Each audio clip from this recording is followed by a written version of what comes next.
Right. Next up, we're going to be taking the seat of conversion rate. So thinking about now that the customer knows about you and that all these different partnerships have brought focus and brand awareness to you, and they understand what you're offering, we want to make sure that when they get to the website, it still reflects all those values and that it also is really easy to use. So I'm going to highlight a couple of different conversion fix opportunities across your site, as well as some test ideas. So test ideas are things that you can A/B test to understand, is this helpful? Is this going to move the needle with my customers? So an observation from landing on the homepage for Dig Labs is that there's really clear focus on the start here and the start assessment. So you can see these two big red buttons. They draw your eye. It's very clear that this is where you want us to focus. What isn't clear is that you need to take this assessment in order to purchase the product. So on first impression, in reference to how other companies use quizzes, is sometimes it helps you narrow to which type of product to use, but it's not always used as a way to specifically cater what the product looks like and what the supplement is. So we want to make sure that customers aren't confused that these are the ways and these are the actions they need to take in order to order the supplement for their pup. So something that would be really direct and really clear would be to add a shop option into the navigation that helps direct visitors who are ready to purchase.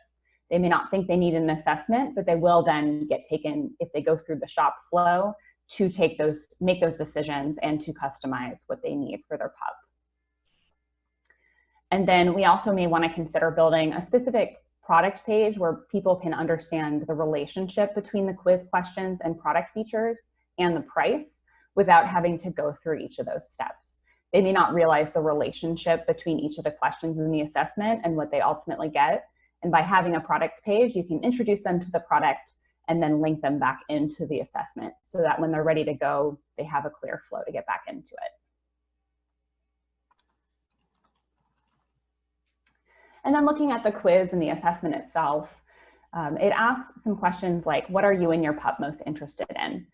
This is great if they know exactly what to do, but for people who may be less familiar with supplements for their dog or who just haven't done this before, they're not really sure which of these options are what they want, or they may assume they want them all. So what might end up happening is that visitors might abandon the quiz because they want to go do some more research and understand, for my dog breed, do we need these supplement features or not? I'm interested in all these things, but I don't know if it's important to be part of the formula for this. So it might be creating a little bit of friction because it's not clear what the relationship is between these different, what are you interested in features, and then what ultimately you get at the end of the day. So rather than starting with a question that might trip people up, especially if they're new to this, consider starting with some easy questions, like the, are you new to supplements? You may even consider structuring the assessment so that way, if they're new to supplements, you send them through a simpler flow with some suggestions, and you could guide them with information about which of the options, what each of the options mean and what it results in for the formula. And you may also want to tag which of these options are recommended or the most popular options. So for that first-time dog owner who's not quite sure, helping her guide the decisions that she needs to take in the assessment to end up with the right product for her pup. And then what you see here is what you get after the assessment. So there's a very detailed page with all the different parts and elements that you get for your pup. And this is the one that I got for my pup, Leo. So this is a custom product page that's showing detailed information about the ingredients. So for some people, they're going to eat this up.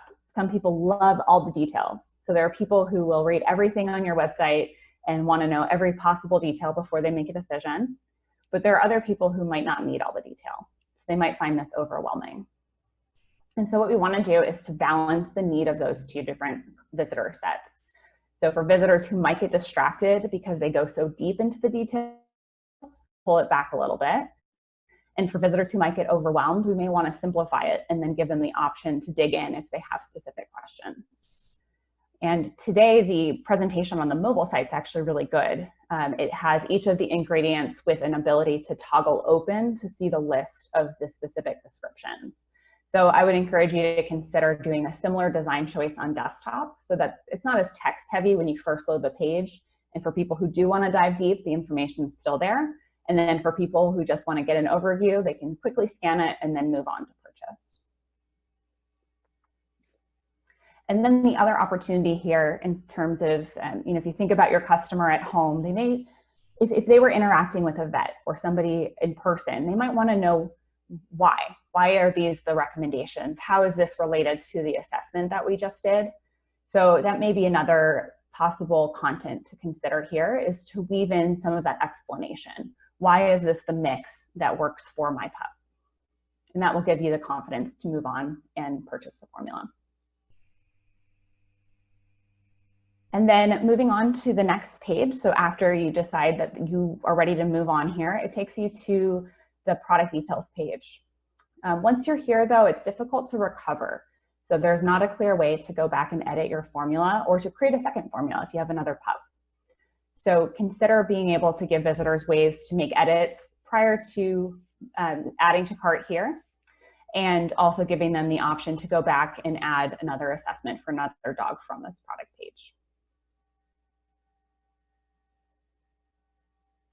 So for everyone else at home, here are some takeaways that you can apply to your business. Education is key. Jen mentioned this, you've got to get it right at the beginning. You've got to work with the right people so they can help educate as well. And you've got to weave it in every step. And it's an iterative process. In your Instagram Live, you're going to be learning specific things. What are people actually asking? What do they really need to understand in order to feel confident about the product? And so you want to be looping users in and responding to what kinds of questions you're getting so that you can prioritize and focus on the right information for education. And then clarity is kind. So being really specific and clear, giving them a really direct flow for purchasing, it makes it really easy for people to get in and start moving through your website once they're ready to get going. So keeping that mantra in mind, let's be clear, keep it simple, but give people clear access to the information if they need it.